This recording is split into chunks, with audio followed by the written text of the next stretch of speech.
ملا هیبت الله اخوند د ملت ترڅنګ له خپلو طالبانو هم پټ دی. راز څه دی؟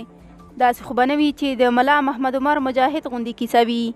هغه پوره 2 کاله وړاندې مړ شوی و، ولې د ده په نوم فعالیت پیل او فرمانونه یې ورکول. اوس د ملا هیبت الله اخوند هم همدا کیسه ده. فرمانونه او ګمارنې کوي، په هر څه کې ونډه لري، ولې دی نه معلومیږي.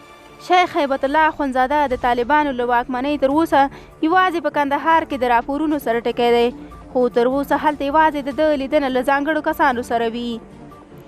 تازه راپورونه دا دي چې شیخ هیبت الله د کندهار ولایت میوند ولسوالۍ کې له مهمو طالب مشرانو او دیني عالمانو سره کتلي او هغوی ته یې مهمې سپارښتنې کړي، خو ولې هیڅ یو طالب ونه لیده.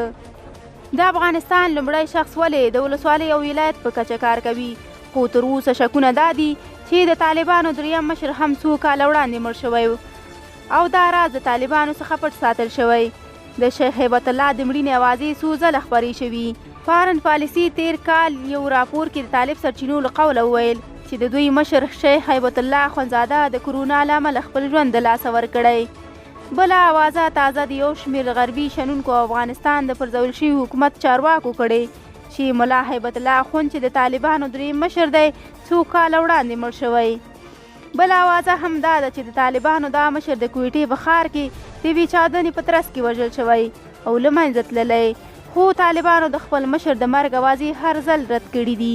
ولې د ملا برادر او نورو مهم طالب مشرانو په ګډون چې ملت او طالب جنګیالو لیدلي، ملا هیبت الله اخوند نه ملت او نه هم خپلو جنګیالو لیدلی.